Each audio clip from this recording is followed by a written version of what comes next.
Now, the advice from police when confronted by armed robbers is never to be a have-a-go hero. But when two armed men try to raid Parson Drove post office near Wisbech in Cambridgeshire, owner John Everett, who is 67, says his military training kicked in and he let out a fearsome war cry which stopped them in their tracks.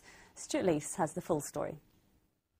When armed robbers burst into Parson Drove post office near Wisbech, owner John Everett's response probably wasn't what they were expecting.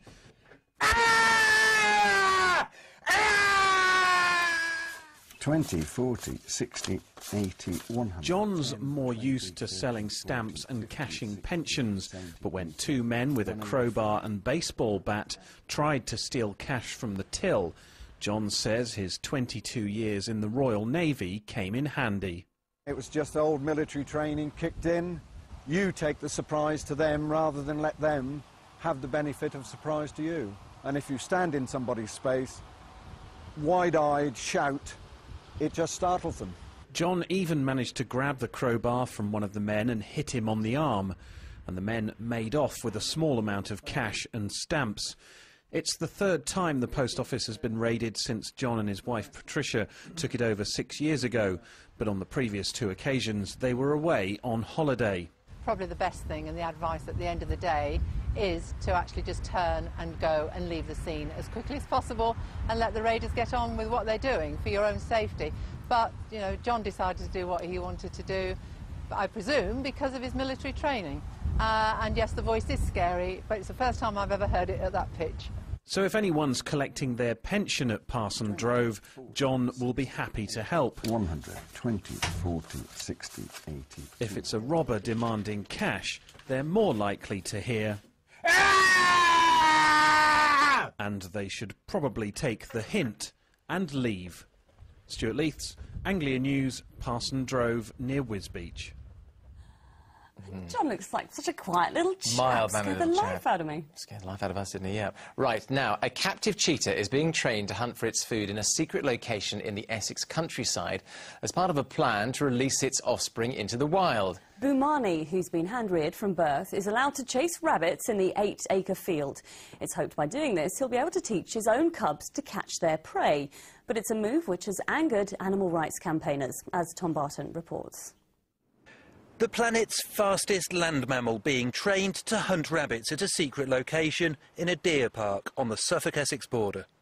The training, though, it seems, isn't going that well. The cheetah, Boumani, appears far from interested in his meal in these pictures, filmed for a new internet TV station devoted to field sports. Boumani lives at this wildlife park just over the Dartford crossing in Kent. He was hand-reared by his owner, Johnny Ames, who says giving the cheetah access to live prey will keep his natural instincts sharp. It's good for him, but it's also good for the cheetah species, because our ambition is to teach Boumani how to hunt. So in a couple of years' time, we hope to be based somewhere out in Africa and actually releasing his cubs into the wild by Boumani teaching them how to hunt. They're suggesting that this animal might teach its offspring, not yet born, to hunt in the wild. It's a very sort of loose set of connections, and I think a rather silly exercise. And it'd be better if this cat was back in its restricted quarters and not taught habits that could be dangerous. Here at Colchester Zoo, they do also hand-rear cheetah, like Katavi here. She was rejected by her mother at birth and has been fed by the keepers ever since. So what do the experts here make of the idea of cheetah hunting British wildlife? Anthony Tropiano is head keeper at the zoo. Well, they're a creature that of course, their natural habitat is Africa. Although they will eat a number of small animals, rabbits are certainly not a choice item of prey. In their natural state, what they're not going to come across is an animal such as a rabbit. They're far more likely to be taking on animals such as gazelle and small antelope. In the end, the only thing that could get Boumani moving was his normal food being towed behind a car. But his owners vow that no matter how controversial their actions, they'll keep on training him until his natural instincts are sharp again. Tom Barton, Anglia News, Colchester. Yeah, a bit of control. controversy there.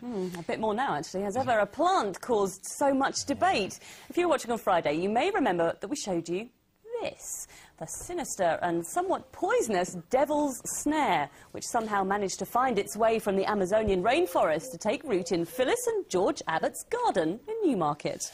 Well, did we help solve a mystery or open a big can of worms? Because you've been in touch from all over the patch with your tales of whatever this green invader really is. Alan Wheatley says he's now discovered a devil's snare in his garden in Whittlesea near Peterborough. It's next to a deadly nightshade. A pair of poisonous garden bedfellows there. Now, we've had a couple of pictures as well from you. This is one from Dawn Smith, I think we can show you, from Hadley in Suffolk, who has also found one in her garden. And she says it came from our bird seed. Mick Thickbroom from Fulsham in Norfolk sent us a picture of his healthy-looking devil's snare, saying, "We had one of those last year, at least we know what it is now." Or do you, Mick? Because actually, a couple of experts have been in touch with an alternative name for the prickly plant.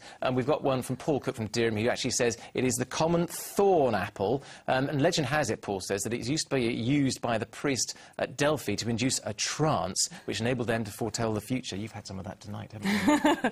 Yeah, Colin Jacobs from Beccles agrees that it is indeed the thorn apple of Peru, and has made its way here in fertiliser sacks, with the seeds sitting in the bottom of ships' holds.